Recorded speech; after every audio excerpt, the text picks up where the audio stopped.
And yet this story, the one that we've just heard, is found in every single one of the four Gospels.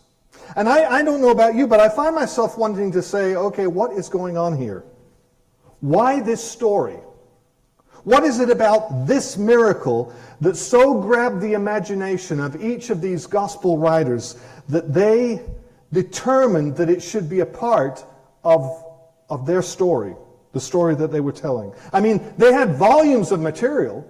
John says that books could fill the world if we could write everything down that Jesus had done. So why this? Well, as we reflect on this wonderful story, as we look in these next few moments, I want us to keep that question kind of in the back of our minds. Now, as we begin this story, I think one of the things that's vital for us to do is to understand the context here in the Gospel of Matthew, because that's where we're looking at it from today. The previous story, if you were to go back and look in your Bibles, earlier on in chapter 14, is the story of the death of John the Baptist. King Herod had John's head cut off. And this news had finally come to Jesus. Now, Jesus and John were more than just acquaintances. You'll recall that Mary, in the first chapter of Luke, traveled to her relative Elizabeth. They were cousins. In other words, they were family, right? And there's more. Besides that, Jesus had been baptized by John. Their lives, you might say, were intertwined. They were linked. And so when Jesus hears this news, it hits him hard.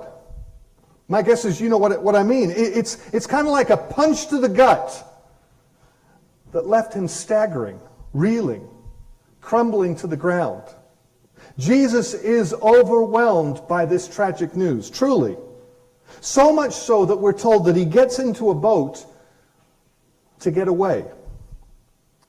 He needs some time to deal with all of this, to process this awful news. He needs time to grieve. And again, you probably know what I'm talking about if you've dealt with grief. He wants away from the crowd. He wants to get alone. Now, you already have heard what happened, and you know what happened. Jesus, on arriving on the shore of what was supposed to be this private beach, is confronted with this huge, huge crowd. They somehow have heard or saw where he was going, and they'd walked all the way around. And so when Jesus and the disciples pull their boat up onto this beach, there's this huge group of people there. I mean, can you imagine?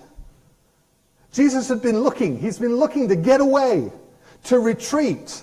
And he arrives here to discover there's all of these needy people who need him to do this and to do that, pulling at him. I don't know about you, but I would have wanted to get back in that boat and head back out into that lake. But Jesus, we're told, on seeing them, has compassion on them. Now, the actual word that's used here, the Greek word, is splankna. Isn't that a great word? Splankna. It's a great word because in our story, it's translated compassion, but its root meaning speaks about the idea of our innards, our gut. It's where you feel something, where you really feel it. I mean, when your heart is broken, where do you feel it? In your gut, right? And when Jesus heard the news about John, guess where he felt it? In his gut. It hit him. It touched him. And as Jesus arrives and sees this crowd, he feels their pain the same way. He feels for them too. And it's more than just a feeling because it moves into action. And so he begins to teach and to heal those who are suffering. And it's an incredible scene. I would imagine that it went on for hours. And at some point, the bean counters realize that there's trouble. The disciples come to Jesus and suggest that this crowd could turn ugly. Have you ever heard the term hangry? You know, if you get hungry and You can get angry, yeah. I'm guessing they're thinking, this could go really bad. The disciples realized that this huge crowd could become a mob. And having looked at the resources that they had, they come to Jesus and they suggest to him that he needs to send them away. They might have even couched it in terms of compassion. You know, it's the right thing to do. It's the compassionate thing to do. We can't feed them. Why would we? I mean, it makes sense, doesn't it? I mean, can you imagine us tomorrow for Monday meals and we open up the door, but we only have 2 sandwiches? Let me tell you, I mean, do the math. It doesn't work. It would be wiser to put a sign up on the door that says, come back next week. It'd at least be less, conflicting and confrontational. And yet Jesus sees things differently, doesn't he? He turns to the disciples and says what I'm sure is the last thing that we would expect him to say. He says, we don't need to send them away. You give them something to eat. Now let's stop there for a moment. I had imagined that those disciples wanted nothing less than to be useful to Jesus. They longed to be helpful. They wanted to be a part of solving problems. They wanted to be doing great things for God. If you don't believe me, look at Luke 10, where the disciples are sent out and they come back and they're all like, yeah, you should have seen it. The demons were subjected to it. They were doing great things for God. So I'd imagine in this moment, as surprised as they might have been that Jesus is suggesting that they do something that they're ill-equipped to do, they're also dejected because they really wish they could help. I mean, think about it. Jesus has asked for their help and they're impotent. They've got nothing. Once again, they're reminded of their limited resources. I wonder if some of them were wondering why Jesus hadn't caught on when they revealed that they'd already done the inventory and it wasn't going to work. He should have sent them away. Or it would become obvious to everyone at some point. Where we're told they looked at Jesus and said, we only have 5 loaves and 2 fish.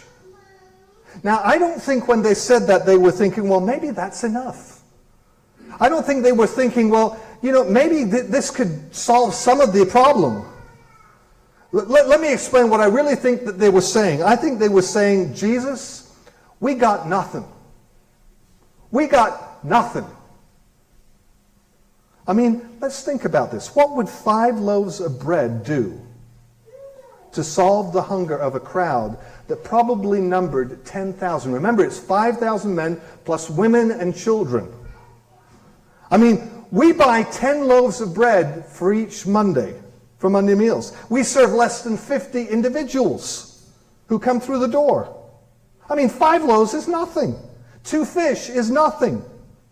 I was having a cup of coffee with Nathan this week, and we joked about how nothing 5 loaves and 2 fish is. I mean, how ridiculous it is. There was a crumb on his plate from a little refreshment that he'd had, and I said, oh, look, there's your part.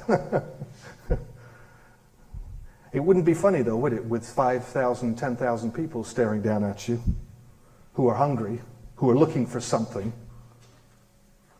Imagine Jesus asking you for water. You run, you get something, and as you come around the corner with that glass full of cold water, feeling all chuffed with yourself that you're able to do something for Jesus, you see this vast forest ablaze. And suddenly what you're holding in your hand seems, well, nothing, right? Your head drops. You might as well just drink it yourself, right? And yet Jesus, as he sees you, says, hey, great! And in that moment, you're kind of like, what? You see, our trouble, and the trouble of these disciples, is we don't see what Jesus sees. I mean, the truth is, it's easy for us to look around at the overwhelming need that is all about us. The thousands who are homeless. The thousands who are hungry. The thousands who don't have jobs. The thousands who are estranged in relationships. And it's easy to wonder what difference our 2p, our 2 pounds can make.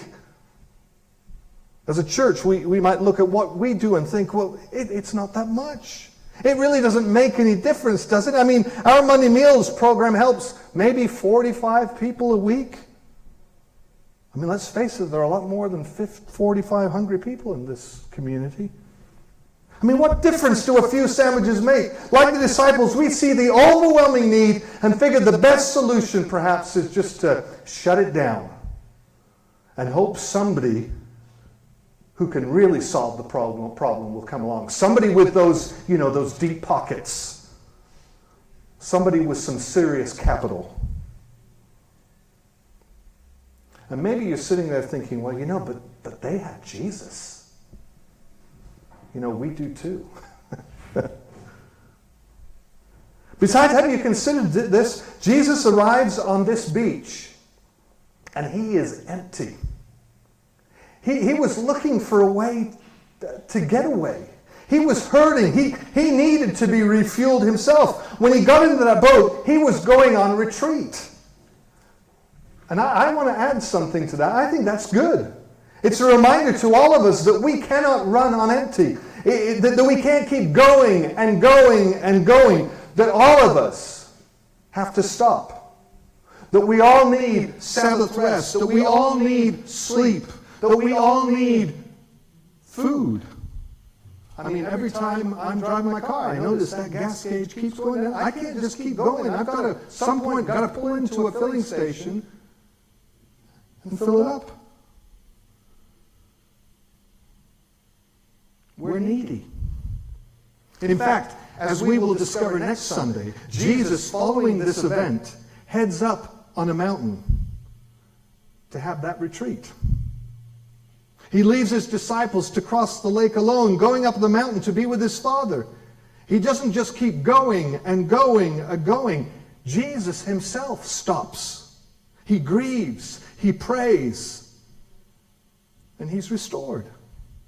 Now, I hope you hear that, because I think we really all of us need rest. We all need those holidays. We all need those times of retreat. We all need those times of silence where we stop. And yet, in our story, as Jesus pulls up on this beach, empty, having nothing to offer, he understood something that the disciples, that you and I often miss. Nothing is something when it's placed in the hands of the Almighty. Emptiness is fullness when it's given to God. Little is much when God is in it.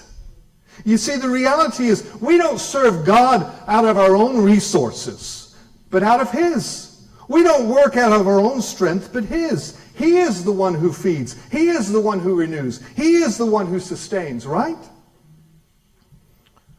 All of which leads us to this incredible surprise in our story. I mean, Jesus does something that if you'd never heard this story before, you wouldn't believe it. He turns to his disciples, them having shared what they have, and he says, well, bring them to me.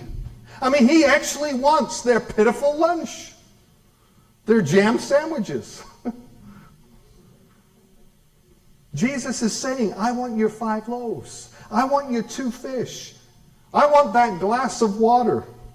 Speaking of which,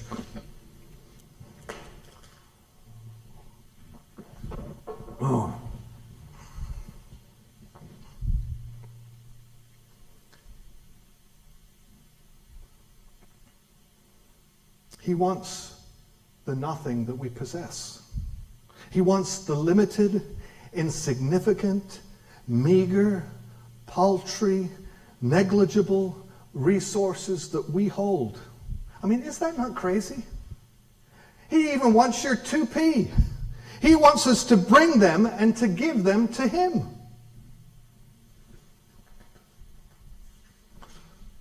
Truth is, Jesus could have called down bread from heaven, couldn't he? He'd done it in the wilderness before. He'd done it for over 40 years. Manna coming down and being found outside the camp each morning and feeding the people of God. And yet in this moment, instead of dismissing the disciples because they have nothing to offer, instead of marginalizing them, And taking center stage himself, he asks them to bring him their 5 loaves and their 2 fish, because he wants them to be a part of bringing the kingdom. I mean, it's quite ridiculous, really. Jesus wants something that will do nothing to solve the problem. Think about that. Jesus wants something that will do nothing to solve the need. He tells the disciples to have the crowd then to sit down on the grass. Now, you may not realize it, but the word that's used here is one that we shouldn't miss. He's not simply telling them to sit down. The word carries the same message that you'd hear if you went to Violet's for lunch today. You'd hang out in the living room, and then at some point Lee or Violet would say, "Come to the table." And we all know what that means, don't we? We're going to eat.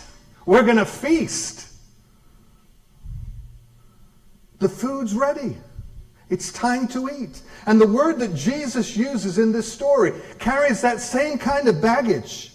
Can you imagine? They're licking their lips. Moms are asking their kids to put out their hands so they can put the sanitizer on them so they can get all ready to eat those sandwiches or whatever it is that's coming. And this crowd, they're anticipating what is coming. They find their places on the grass. And then Jesus does what he will do again in the upper room, what he will do in Emmaus. He takes the bread.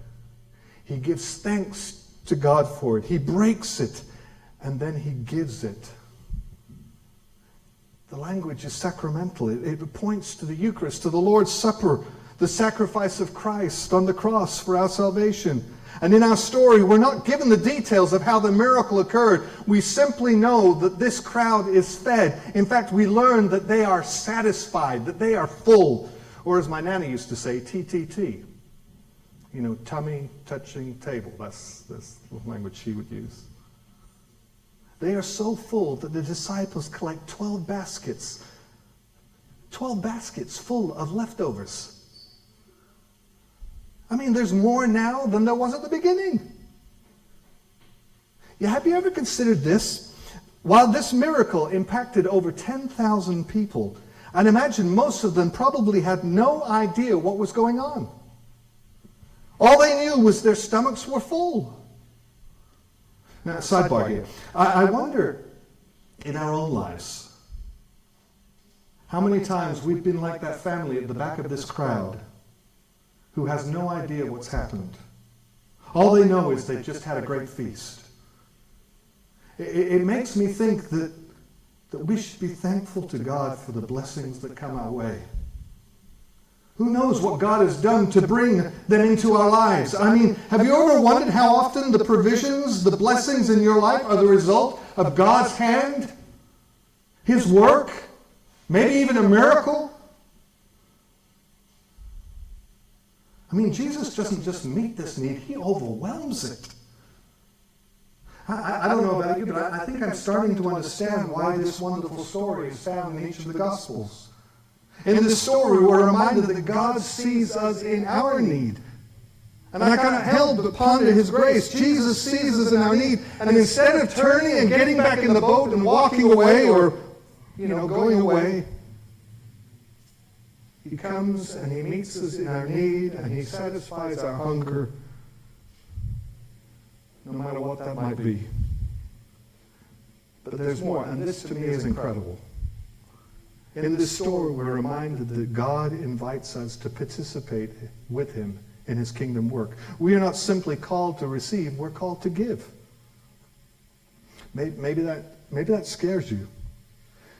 Maybe that leaves you thinking, well, I have nothing to offer, I have nothing to give. But let's go back to the story. Did you hear what I said earlier? Because we're reminded in our story that nothing is nothing when it's given to God. We have this tendency to think that what's important here is what we give to Jesus. That's not what's important. You see, 5 loaves were not the answer in our story. 2 fish were not the answer in our story. Jesus was the answer in our story. And he still is. And this is the paradoxical lesson for us here. Nothing you have to offer our world for Jesus can make any difference. Yet what we give to Jesus can make an eternal difference. You see, the key is to give our resources, our time, even our very lives, not because they can make a difference, but because anything placed in his hands can change the world. We might marvel at a person like Mother Teresa, who gave her life on the streets of Calcutta, wondering how in the world did she do that? How did she just do that day after day after day? I think if you'd been able to ask her, she would have said, I didn't do it. He did.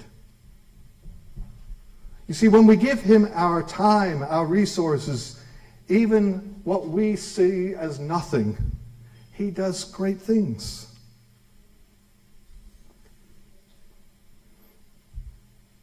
I wonder, what might you give him? I mean, ultimately, what God wants is you. I was reading the story this week in my devotional time of the rich young ruler in the Gospel of Mark. You know, you remember him? He comes to Jesus asking, so what must I do to inherit eternal life? And Jesus speaks of all the commandments. And the young man goes, well, all of these I've kept since I was a boy. Evidently, this rich young man knew that there had to be more than just following the rules. And it's at this point that Jesus says this. He says, give everything you have to the poor and come follow me.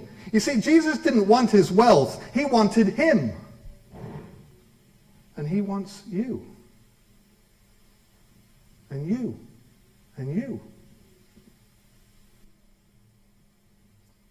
I wonder, what do you have that God might be asking you to surrender to him this morning?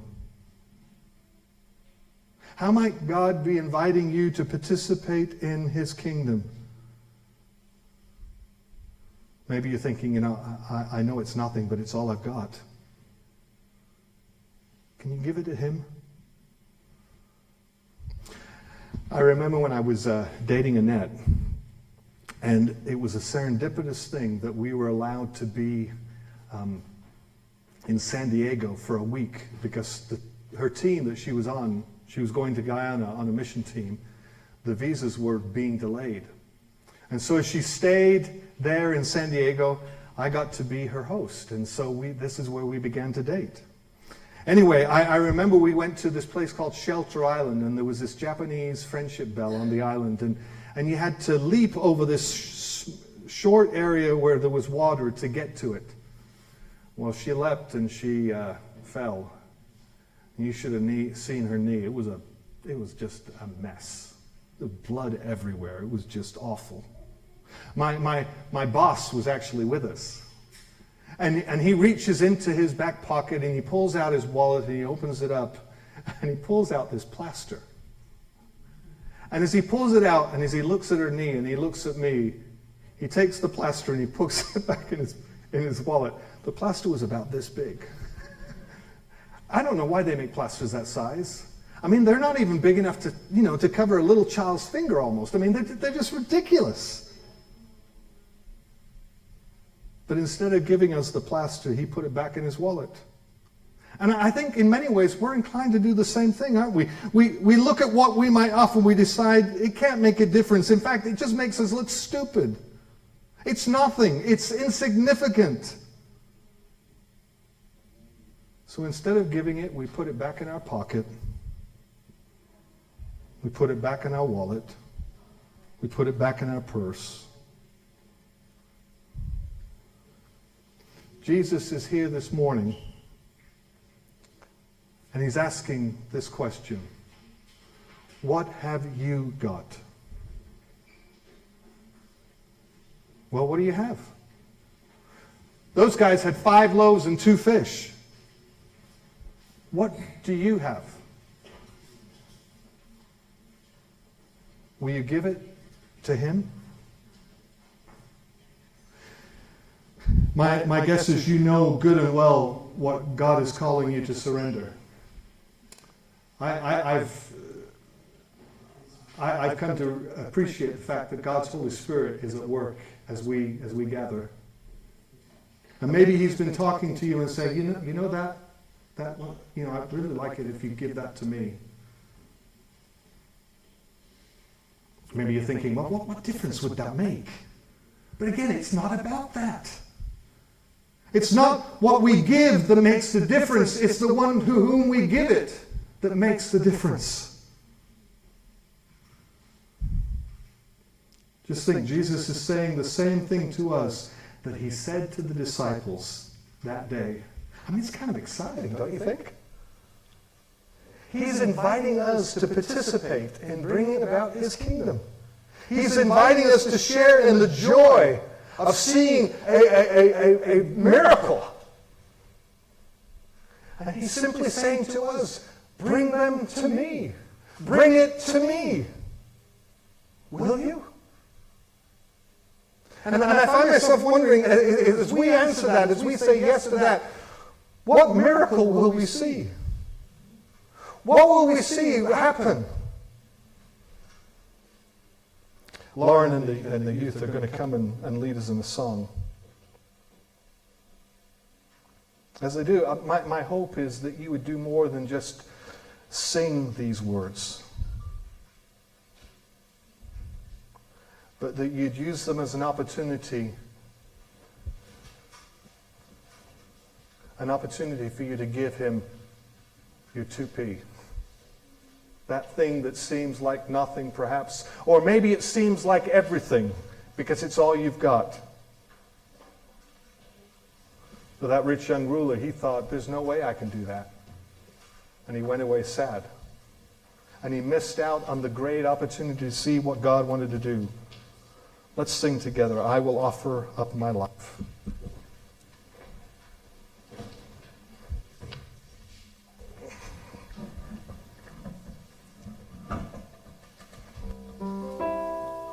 Let's just stay seated for this one.